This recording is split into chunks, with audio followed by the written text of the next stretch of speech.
Tapi rasa-rasanya bagi saya kehidupan di sekolah dan asrama ketika mendapatkan titel sekolah adiwiyata, sebenarnya ternyata teman-teman dan juga diri saya sendiri seringkali masih lalai untuk dalam hal pengolahan dan juga masalah sampah seperti itu. Jadi mungkin memang setahun ini, tahun lalu kami memang menjuarai sebagai sekolah adiwiyata di Kabupaten Magelang. Dan itu juga ada beberapa program di sekolah kami yang merupakan pengolahan sampah. Yang pertama adalah pemisahan antara sampah, pembuangan sampah di lingkungan sekolah, organik dan juga non-organik. Lalu yang menurut saya paling efektif itu bukan recycle seperti tadi yang dikatakan oleh Mas Mandu, tapi sebenarnya adalah lebih kepada menggantikan dan juga mengurangi. Tapi dua hal itu timbul atas dasar kesadaran diri seperti yang tadi dikatakan oleh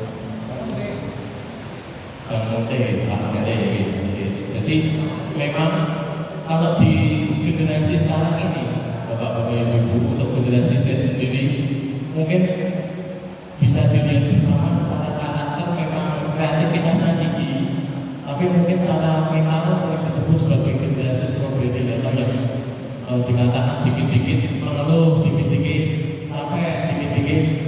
Secara karakter mungkin dibandingkan dengan orang-orang dulu itu jauh seperti itu. Kalau orang dulu jalan 5 kilo itu masih mau nambah.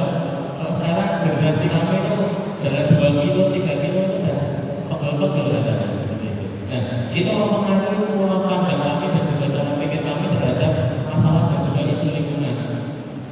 Utamanya terjadi setelah pandemi COVID-19, karena apalagi sekolah berasrama itu sistemnya bergeser ketika COVID. Tidak ada pembenaran dan juga pembentukan karakter yang sesuai dengan waktu itu sebelum COVID. Nah, itu juga berdampak pada masalah sampah, di mana masalah sampah ini menjadi suatu masalah yang datangnya dari individu, lebih pada individu. Di mana kalau berdasarkan pengalaman saya di sekolah asrama, sampah yang paling banyak itu adalah yang pertama, karena kami sekolah berasrama, jadi apa-apa kan sendiri, termasuk cuci. Sedangkan asrama kami itu langsung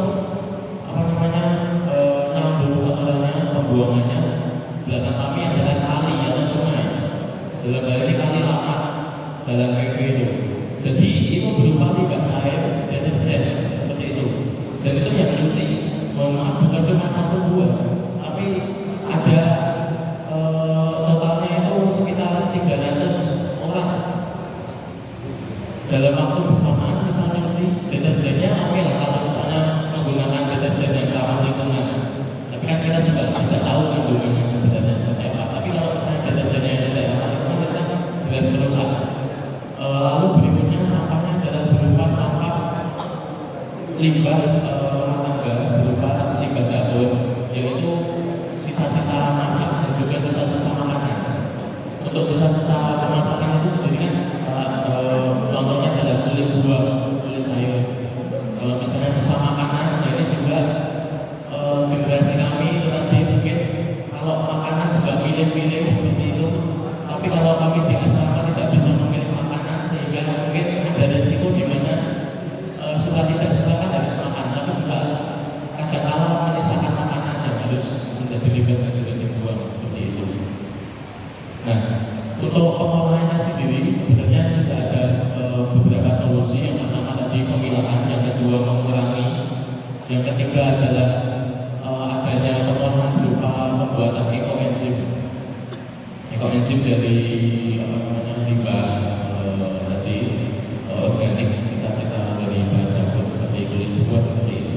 Tapi itu kan memang dalam rentang waktu yang wajar, tidak bisa dalam rentang waktu yang misalnya sehari 2 hari langsung bisa digunakan seperti itu. Dan solusi berikutnya adalah sebenarnya kesadaran individu itu bisa tergerakkan ketika mereka yang pertama mendapatkan edukasi yang cukup. Tapi menurut saya juga kalau misalnya kita dikasih edukasi terus, edukasi tentang 3M, 4M misalnya, atau cara mengolah sampah yang baik, kesadaran mengolah sampah yang baik itu cuma menurut saya teoritis saja. Tapi yang sebenarnya bisa benar-benar menggerakkan adalah ketika mereka bisa juga atas dasar melihat orang lain yang itu tidak menimbulkan friksi atau istilahnya memandang orang lain ketika melakukan itu ada hal-hal. Contohnya misal pada orang seperti itu. Ketika kita melihat itu sebagai bukan sesuatu yang atau bukan sesuatu yang jelek, itu pasti akan menimbulkan rasa tidak terhati. Tapi pertanyaannya siapa yang akan memulai? Justru itu. Karena juga tugas atau susah ketika misalnya masalah sampah ini di asrama atau di sekolah itu menjadi. Mari bersama-sama kita perhatikan lingkungan dan peduli pada sampah. Bagaimana kondisi persampahan di daerah Bapak itu tentu saja ada yang sudah bisa dikelola dengan baik, tapi masih ada juga yang masih belum. Mari kita bersama-sama untuk memperhatikan tentang sampah yang ada di lingkungan, karena salah satu